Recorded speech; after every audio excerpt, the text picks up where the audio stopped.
Tadi kan kalau di sebelumnya kita udah membicarakan mengenai nomor urut, ya kan? Nomor urut 1 siapa akhirnya? Prabowo Hatta Rajasa. Nomor urut 2 berarti? Jokowi dan Yusuf Kala. Tapi nggak apa-apa, meskipun nomor 2 Pak Jokowi juga mengatakan bahwa gini, oh iya nggak apa-apa, kayaknya ada keseimbangan. Ada harmoni. Ada harmoni. Betul. Mata ada 2, ada 2, oke. Tapi Indonesia. kalau apa-apa kan biasanya nomor 1 dulu. Iya. Tapi kalau misalnya alay, hey.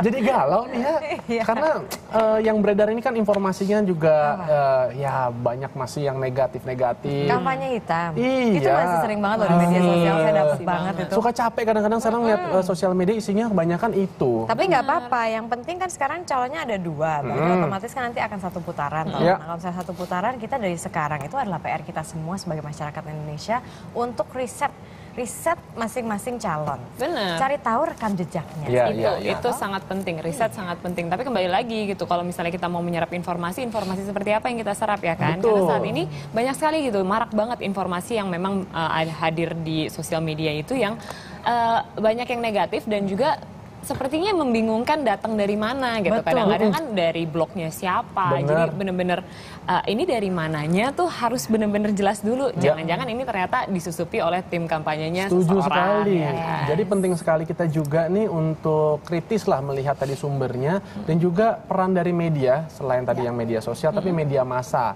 Ini juga sebaiknya jangan ada keberpihakan lah. Harus profesional dong memberikan informasi. Tapi faktanya sudah ada keberpihakan. Nah, itu kembali lagi ke kita kan. Tapi yang kasihan kan masyarakat. Masyarakat ini kayaknya nonton ini, aduh kok udah bisa kebaca Tapi sekali. masyarakat harus pinter. Iya. Nah itu PR kita, masyarakat harus pinter. Oh kalau misalnya media ini, oh gini, oh dapat informasi ini diserap, habis diserap terus dipikir. Pokoknya banyak referensi deh, jangan di satu media. Bener. Karena kalau misalnya kita baca semua media itu, kita jadi tahu, oh yang bener yang ini ternyata. Nah, kalau yang benar yang ini ternyata kan kata kamu begitu kan? Iya. Jadi maksudnya acara kita yang benar ya. Oh, boleh. Yang benar yang ini. Kita yang benar. Benar. Tapi tadi kita ngomongin mengenai masyarakat dan juga apa yang akan diberikan oleh pemerintah bagi masyarakat. Nah, saat ini ada lagi satu terobosan kabar baik bagi Anda pengguna Transjakarta karena mulai 1 Juni moda angkut massal warga ibu kota ini beroperasi 24 jam.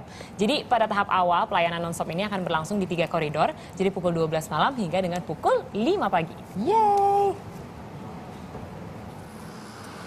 Warga yang tinggal di Jakarta bisa bernafas lega, terlebih penumpang setia bus Transjakarta. Kini bus yang mampu memuat banyak massa ini beroperasi selama 24 jam. Terhitung mulai 1 Juni 2014, bus angkutan malam hari Amari beroperasi dari pukul 11 hingga 5 pagi. Tetap dengan tarif 3.500, penumpang dapat menggunakan bus Amari sampai ke halte tujuan.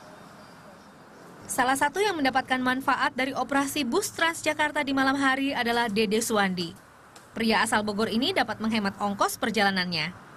Masalah kendaraan 24 jam busway ini sangat benar-benar membantu. Jadi biasanya kita naik mobil 2 kali atau kalau ini kan cukup sekali gitu. Makanya menurut saya dengan adanya busway 24 jam ini bagus memang.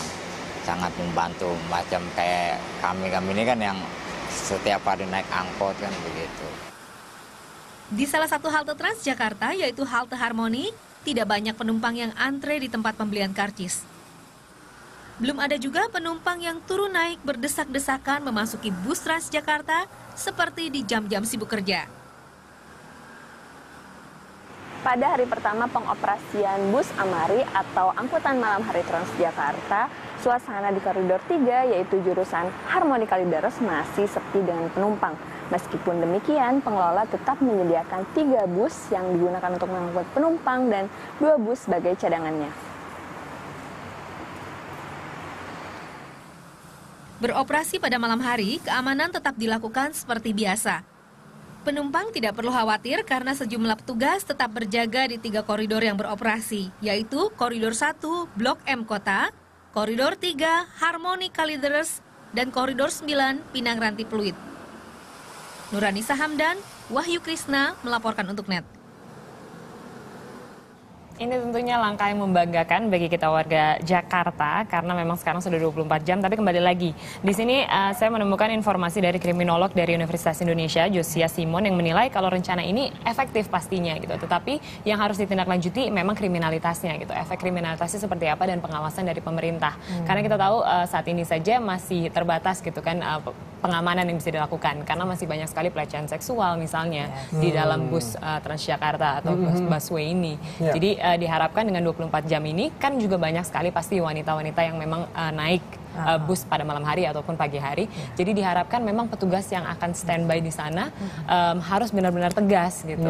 Kalau zaman dulu saya terakhir kali naik Transjakarta itu mungkin waktu zaman kuliah, mungkin hampir 10 tahun yang lalu ya. Pada saat itu sih ada petugasnya. Tapi mungkin sekarang saya belum tahu sih seperti apa. Karena dulu saya tinggal di Kelapa Gading. Kalau misalnya kuliah di Atmajaya harus naik busway. Yang saya tahu petugas itu adanya di halte-halte, tapi kalau di dalam pernah busnya, kok kalau zaman dulu masih ya. ada ya? Zaman dulu tapi kan Sekarang masih ada. Karena kan juga sekarang juga secara sistematis katanya wanita-wanita tuh saya lupa pindah ke bagian depan atau ke belakang karena memang di situ yang lebih aman gitu, seperti memisahkan diri sendiri seperti dalam gerbong kereta. Kalau gerbong kereta kan memang jelas ada memang gerbong khusus wanita untuk menghindari pelecehan seksual. Tapi di sini memang meskipun tidak ada sistem yang benar-benar pokoknya wanita di depan atau di belakang gitu, tapi memisahkan diri sendiri untuk menghindari gitu. Tapi kalau malam apakah ini juga dilakukan? Karena kalau misalnya kita lihat Jakarta ya, Jakarta tuh sampai jam 1 sampai jam 2 pagi itu tetap rame loh.